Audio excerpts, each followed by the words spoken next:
चलो okay, let's see it. हम लोग देखें अर्ली सोसाइटीज़ का। हम लोग 10th तक का जब तक पढ़ाई कर रहे थे तब तक हम लोग जज कर रहे थे किस चीज़ के बारे में, तो हम लोग इंडिया के बारे में पढ़ रहे थे। हर चीज़ हमने इंडिया के बारे में पढ़ा। 6 में एंशिएंट हिस्ट्री, 7 में मॉडर्न, मेडाइवल, 8 में मॉडर्न, 9 में थोड़ा वेस्टर्न कंट्रीज़ का हमने मॉडर्न पीरियड का हिसाब पढ़ा। जैसे वहाँ पे तुमने पढ़ा Russian revolution, French revolution, German revolution. और 10th में हमने पढ़ा इंडिया और उसको मिलाकर। 11th से हम लोग क्या करते हैं, 11th और 12th में पूरा ही लगभग वर्ल्ड हिस्ट्री को पहले कोरिलेट करते हैं। तो देखिए अर्ली सोसाइटीज़ का सबसे पहले जो पूरा का पूरा ये स्टार्ट ओरिजिनेशन हुआ, ये हुआ कहाँ से? अफ्रीका से। ह्यूमन का ओरिजिनेशन ही कहाँ से? अफ्रीका कॉन्टिनेंट से। डार्क कॉन्टिनेंट हम लोग इसको बोलते हैं। आज भी वहाँ के लोग हमारे पूर्वज जैसा मीन्स बंदर टाइप का वो दिख भी जाता है, ठीक है। अब देखिए इससे In this section, we will read about 2 themes relating to early society. The first is about the beginning of the human existence. Starting कहाँ से human existence का था? Human existence जैसे देखें हम लोग बहुत सारा एज ग्रुप आता है, मेलोजोइक, ठीक है, मेलोजोइक ये सब आता है। तो मेलोजोइक वो एज था जिसमें रेप्टाइल्स ज़्यादा थे, इट मीन्स कि डायनासोर वगैरह था, ठीक है। The first is about the beginning of human existence from the remote past. Remote past मतलब एंशिएंट, पूरे पीछे जाके हम लोग चेक करेंगे कि कहाँ से इसका बिगिनिंग, देखते जाइए। तो remote past million of years से you will learn how humans first emerged in Africa. मैंने बताया सबसे पहले ऑरिजिनेशन कहाँ से हुआ? अफ्रीका से। एंड हाउ आर्कियोलॉजिस्ट, ओके, तो आर्कियोलॉजिस्ट है मेड। आर्कियोलॉजिस्ट मतलब जो एंशिएंट पास्ट का पता करना चाहते हैं, किसकी मदद से? भवन, महल, इन सब की हेल्प से, ठीक है।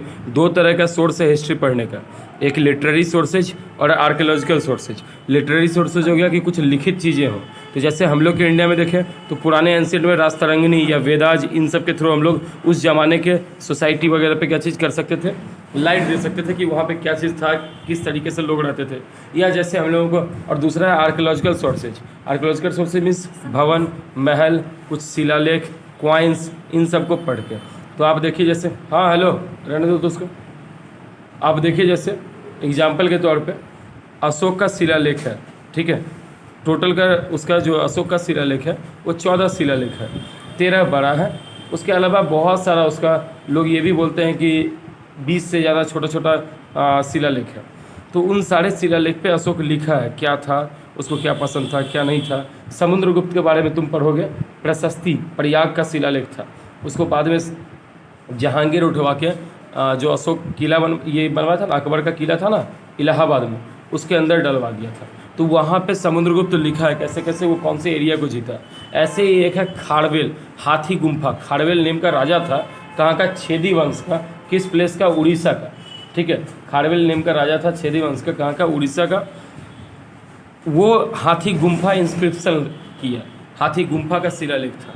उसमें वो बताया वो जैन धर्म को मानता था, कैसे माना, कैसे क्या किया। उदयगिरी केव वगैरह है वहाँ पे, उदयगिरी पहाड़ के अंदर में एक जगह पड़ता है धौली, उड़ीसा में।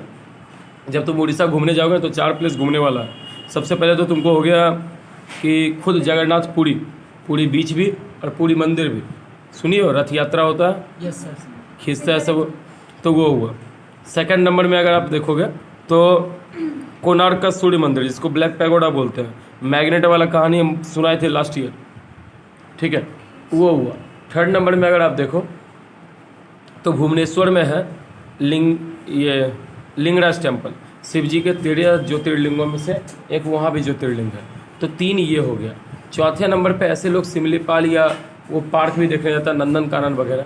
लेकिन इसी सब में एक तुमको जब जाओगे ना तुम, अगर बुद्ध धर्म के लिए कुछ देखोगे, तो जब रास्ते में हम लोग कटक और उसके बीच में होते हैं, भुवनेश्वर के बीच में, तो एक प्लेस आता है धौली, DHAULI, धौली, ठीक है, महानदी के किनारे है। यही वो जगह है जहाँ पे अशोका कलिंग युद्ध लड़ा था, कलिंगा वॉर लड़ा था 261 BC में। और बाद में वहाँ से वो ये प्रॉमिस किया कि वो किसी अब नए एरिया को हड़पने की नीति से नहीं करेगा, बस अपने राज्य को बचाने के लिए हथियार उठाएगा, ठीक है। तो हम लोग जो वहाँ देख रहे हैं धौली के पास ही केव पड़ता है, धौली गुफा जहाँ पे वो धौली है, उसी जगह पे उसी नज़दीक में 2-3 केव पड़ता है, उसका नाम है उदयगिरी केव। ये सब वो सब राजा खाड़वेल जो है छेदी वंश का, वो बनवाया था किन के लिए? तो जो जैन संप्रदाय के लोग थे उनके बसने के लिए, ठीक है। ऐसे ही तुम देखोगे, अभी चले जाओ हमारे जहानाबाद में, जहानाबाद बिहार में, जहानाबाद पटना से आगे, वहाँ अगर तुम चले जाओ तो वहाँ तुमको 4-5 केव दिखेगा, बराबर की पहाड़ियाँ या बराबर केव्स, ठीक है। पहाड़ है, उसमें बहुत सारा गुफा बना हुआ है, उन्हीं सब के लिए बना था, उन्हीं सब के बसने के लिए। गया में है, कितनी प्लेसेस पे है। तो हमने इन सबको नेम दिया क्या चीज़? Archaeological sources. आप देखते हो डांसिंग ब्रॉन्ज डांसिंग गर्ल का इमेज निकला था इंडस वैली सिविलाइजेशन में, तो ये किस में आ गया? आर्कोलॉजिकल सोर्सेज में आ गया। उस जमाने का हम लोग को हड़प्पा शहर, मेसोपोटामिया शहर मिल रहा है, तो वो कौन से में आ गया? आर्कोलॉजिकल में आ गया। अपने पास लिटरेरी सोर्सेज कम है, ज़्यादा आर्कोलॉजिकल सोर्सेज ही है हिस्ट्री पढ़ने का। तो वैसे हम लोग देखें, तुमने देखा बिगिनिंग ऑफ ह्यूमन एग्जिस्टेंस कहाँ से हुआ? मिलियन ऑफ ईयर्स अगो, पहले अफ्रीका से हुआ। और यहाँ पे आर्कोलॉजिस्ट ने पता करने का ट्राई किया, उनको ये दिखा भी कि स्टार्टिंग क्यों बोला कि उन्होंने अफ्रीका, क्योंकि उस ज़माने का बोन्स और स्टोन टूल उनको दिखा। तो ये तो क्लियर हो गया, जब स्टोन टूल दिखा तो स्टोन टूल किस ज़माने में था? स्टोन एज में था, ठीक है, पत्थर का युग। उसमें पत्थर का ही हथियार था, खंजर वंजर सब चीज़। अब बाद में लोहा बना, या लोहा के पहले मेटल आ गया। सबसे पहला मेटल कॉपर था जो ह्यूमन बींग यूज़ किया, तो कॉपर का फिर बनाया। कॉपर के बाद आगे अगर हम लोग जैसे ही बढ़ेंगे तो फिर ब्रॉन्ज एज आया, इंडस वैली सिविलाइजेशन, तो ब्रॉन्ज का बनाया। उसके बाद आयरन का इस्तेमाल किया, फिर कंटिन्यू चीज़ें चेंज होती गई।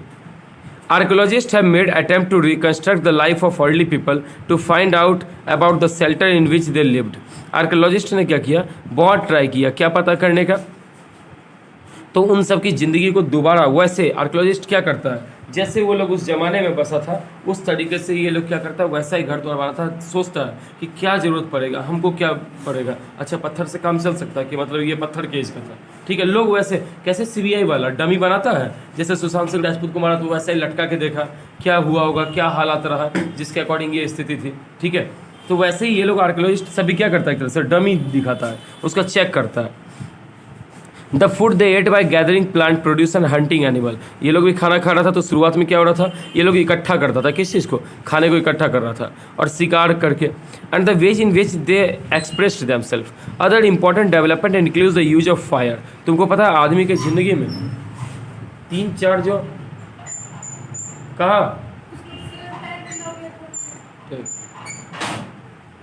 ठीक है, आदमी की ज़िंदगी में 3-4 जो सबसे बड़ा चेंजिंग आया, उसमें सबसे पहला क्या चीज़ था? आग, फायर। जब पता चला तो लोग पका के अनाज खाने लगा, मांस खाने लगा। पहले कच्चा खाता था, बहुत तरह की बीमारियां होती थी, ठीक है, खाने लगा। सेकंड नंबर में क्या चीज़ है उसके लाइफ में? एग्रीकल्चर, ठीक है, एग्रीकल्चर आया। जब एग्रीकल्चर आया तो उसको पता चल गया, अच्छा बार बार क्यों ढूंढना ज़रूरी है, क्यों जंगल में इतना, क्यों भूखे रहना ज़रूरी है, इससे अच्छा हम खेती करेंगे, और खेती करके क्या काम करेंगे? खाएंगे, ठीक है। फिर थर्ड नंबर में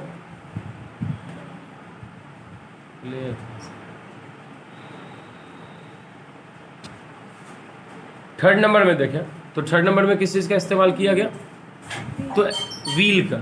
जब पहिया आया तो लोग एक जगह से दूसरी जगह पे मूव कर सकता था। तो ये 3 ऐसा डेवलपमेंट था जो ह्यूमन एग्जिस्टेंस को एकदम पूरी तरीके से बदल दिया, ठीक है।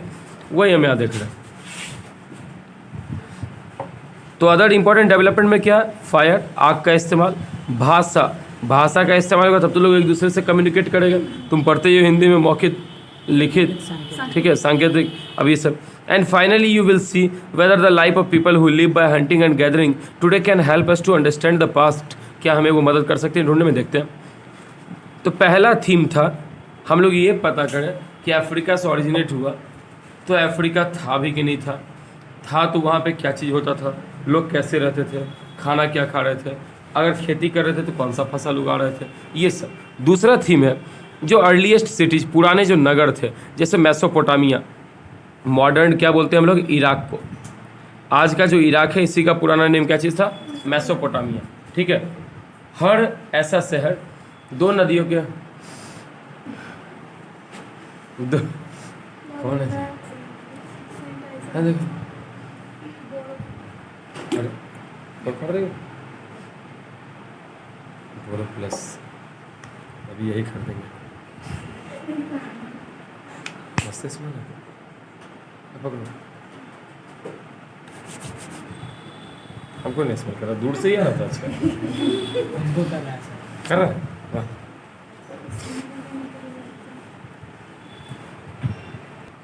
चलो, तो सेकंड थीम है, हम लोग अर्लीस्ट सिटीज को देखेंगे। मैसोपोटामिया, प्रेजेंट डे इराक, हे भगवान लिखा हुआ ही था आगे। This cities developed around temples and were centre of long distance trade. देखो शहर जो बसता है ना, 5 टाइप का सिटी बसता है। सबसे पहला होता है एडमिनिस्ट्रेटिव टाउन, ठीक है। पुराने में देखो तो टेम्पल टाउन था, रिलीजियस टाउन था। जैसे काशी वगैरह क्या है, काशी, देवगढ़, ये सब क्या है, रिलीजियस टाउन है, मंदिर था उसके वजह से। सेकंड में क्या चीज़ हुआ कि कैपिटल टाउन हुआ। जैसे पटना में कोई बड़ा उस जमाने में क्या चीज़, मंदिर नहीं था, लेकिन वो कैपिटल टाउन था, विकसित हुआ। वैशाली में कोई वैसा मंदिर नहीं था, लेकिन कैपिटल टाउन में विकसित हुआ। 2, तीसरे नंबर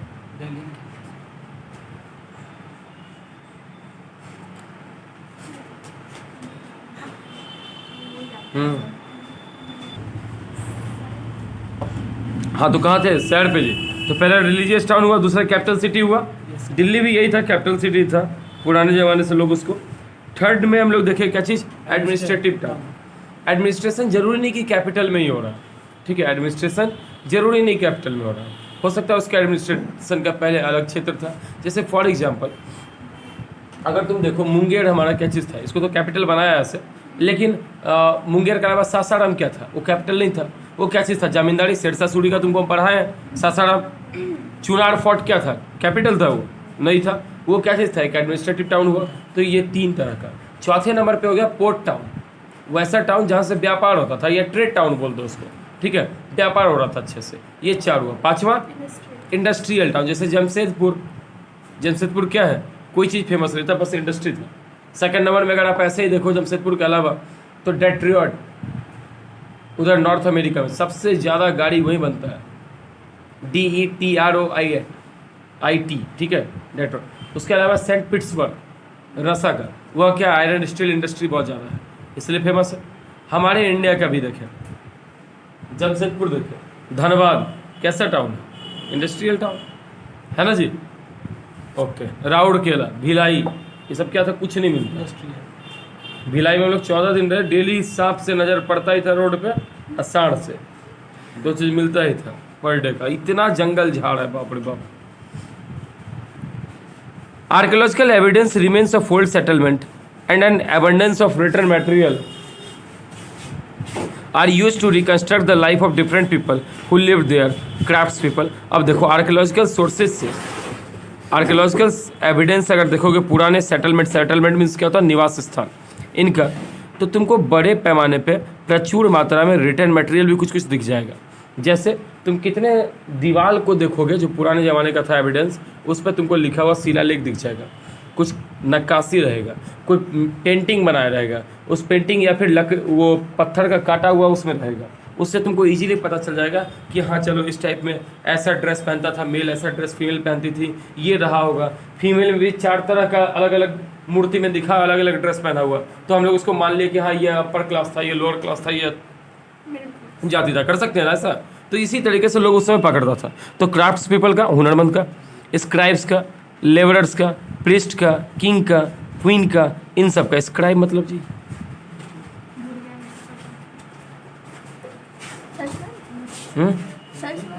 हमारो तुम्हारी मर्जी, लेकिन क्या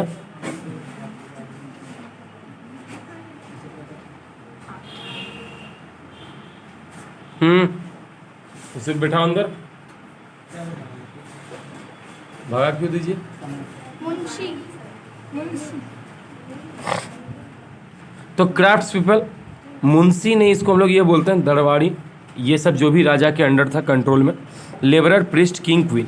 you will notice how pastoral people, pastoral मतलब क्या हो गया, चारा, जो घूमते थे, घुमंतु जनजाति वाले, चारा के लिए, पशुओं के लिए। Played an important role in some of this town. A question to think about is, जैसे हमारे यहाँ जो आर्यंस आए, आर्यन थे क्या चीज़, कैटल हर्डर्स थे, जानवरों को पालते थे। उन्हीं के लिए वो ढूंढते ढूंढते ज़मीन सेंट्रल एशिया से कहाँ पहुँच गया, इंडिया पहुँच गया, ठीक है। सेंट्रल एशिया से वो लोग इंडिया पहुँच गए, और इंडिया पहुँचने के बाद भी वो लोग 2 तरह का चीज़ करते थे। एक क्या काम करते थे, गविष्ठी। गविष्ठी क्या होता था, गाय के लिए लड़ाई, और दूसरा उनके लिए सबसे ज़्यादा स्पेशल जो धन होता था वो क्या होता था, गाय। काव सबसे ज़्यादा, जिसके पास जितनी गाय है उतना ज़्यादा अमीर, ठीक है। और लड़ाई होता था किस चीज़ के लिए? तो गाय के चारागाह के लिए। मेरी गाय इतना दूर घास चढ़ेगी तो मेरी गाय इतना दूर घास चढ़ेगी, इसके लिए लड़ाई होता था। वैदिक सिस्टम में जब आर्यन से लोग आया 1500 से लेके 900 और फिर 900 से लेके आगे 600 तक आ जाओ, उतने ज़माने में सबसे जो स्पेशल चीज़ था वो कौन सी चीज़ थी? गाय। और गाय बहुत पुराने ज़माने में नहीं, तो अभी हाल फिलहाल में भी आ जाओ। मेरे नाना जी वगैरह मम्मी का शादी इसलिए कर दिए, घर में बहुत ज़्यादा समृद्धि था। गाय का नहीं, उस समय क्या चीज़ था? बैल। जितना जोड़ा बैल है मतलब इतनी ज़्यादा खेती होती है, इतनी ज़्यादा खेती होती है मतलब वो फैमिली क्या चीज़ है? समृद्ध, उसके पास पैसा ज़्यादा है एग्रीकल्चर के बीच में। ठीक है। A question to think about is whether many activities that went on the cities would have been possible if writing had not been developed. अगर writing develop नहीं होता तो क्या ये सब possible था? You may wonder as to how people who for millions of years had lived in forest, जो लाखों लाख साल तक बेचारा रहा कहाँ पे? जंगल में। तुम आगे जब पढ़ेगी ना तो आगे डेटिंग आएगा इसका, MYA में। अब ये MY क्या है? MYA क्या है? ठीक है, मिलियन ईयर्स अगो। ठीक है, मिलियन ईयर्स अगो, इतना पुराना साल, 10-10 लाख साल पहले से ह्यूमन का उत्पत्ति हो चुका है, तब से लोग रह रहा है। तो कि उस जमाने में वो लोग जंगल में रहता था, घुमंतु था, तो एकाएक बदलना उसके आदत को तुम बदल दोगे? तुरंत हैबिट बदल सकते हो? नहीं। तो यहाँ वो स्थिति थी। इन केव या टेम्परेरी शेल्टर, गुफाओं में रहता था, टेम्परेरी निवास था, रॉक शेल्टर बनाया, विलेज बड़े शहरों में। Well the story is long one and is related to several development that took place at least 5000 years before the establishment of first city. तो स्टोरी अगर देखें बहुत लंबा है, छोटा छोटा डेवलपमेंट होते गया, और ये लगभग कितने सालों का है? 5000 सालों का है। जब 5000 साल पहले का है जब फर्स्ट सिटी ये बीतता, उस समय से। One of the most far reaching changes was the gradual shift from nomadic life to settled agriculture. Agriculture आके सबका ज़िंदगी बदल दिया ना। पहले सब घूमते रहता था, नोमैडिक ज़िंदगी, नोमैडिक की मतलब क्या था? घुमंतु ज़िंदगी वो गुजार रहा था, लेकिन अब वो कैसा हो गया? एग्रीकल्चर करके सेटल हो गया, एक ही जगह पे रहने लगा। विच बिगेन अराउंड 10,000 years अगो, जो लगभग कितने साल पहले स्टार्ट हो गया? 10,000 साल। As you will see in theme 1, prior to the adoption of agriculture, people had gathered plant produce as a source of food. लोग खेती के अलावा पेड़ पौधे का भी उनको भी इकट्ठा करता था खाने के तौर पे। अब जैसे आम ही है तो खेती थोड़ी हो रहा है, उस ज़माने में लोग नेचुरल को, ये आर्टिफिशियल नहीं लगाता था, मैंगो वगैरह का ट्री जो लगा हुआ है, उसमें से भी कुछ इकट्ठा करेंगे, कुछ हम खेती भी करेंगे, ताकि चॉइस हमेशा बना रहेगा sir ji. Slowly they learned more about different kind of plant where they grew and the season when they bore fruit and so on. फसल लगाया, कब वो पक गया, कब वो ऐसा ही मिला जैसा बीज डाले थे, तो उसको सोइंग पीरियड, हार्वेस्टिंग पीरियड दोनों मिला। कलर अगर फल है तो पकने पे कैसा दिखता है वो पता चला। बहुत तरह का पेड़ पौधा ये देखा, हर चीज़ अब इसके समझ में धीरे धीरे करके क्या हुआ? आने लगा। From this they learn to grow plant in West Asia wheat and barley. Wheat गेहूँ, बार्ली हम लोग क्या बोलते हैं जी? जौ बोलते हैं, yes, ज्वार बोलते हैं ऐसे। तो वो जौ हुआ, सबसे पहला यही लोग इस्तेमाल करता था। आजकल जौ का मैदा बनता है, ठीक है, जौ का ही मैदा बनता है। तो barley, peas, various kinds of pulses were grown in East and South East Asia. The crops that grew easily were millet and rice. Millet मतलब होता है मोटा अनाज जिसमें बहुत चीज़ आता है, रागी, बाजरा, ये सब। Millet was also grown in Africa. Around the same time, people learned how to domesticate animals such as sheep, goat, cattle, pig, donkey. ये सब भी वो किया। अब उन लोगों को उसी समय क्या किया? जानवर भी पालने लगा। अब इसका काम भी कुछ से आसान हुआ, कुछ से दूध वगैरह भी मिला, कुछ का मांस भी ये खाया। Plant fibers such as cotton and flax and animal fibers such as wool were now woven into cloth. अब ये क्या हो गया कि धीरे धीरे फाइबर का इस्तेमाल करके क्या करने लग गया? रेशा बनाने लगा, उससे कपड़ा बनाने लगा। Somewhat later about 5000 years ago, domesticated animals such as cattle and donkeys were harnessed to plow and carts. अब क्या हुआ? इसको आगे पता चला कि मेरा ताकत तो खर्च हो जाता है, जबकि जानवर के पास मेरे ज़्यादा ताकत है, तो क्यों ना इसके ताकत से कुछ उपाय करें।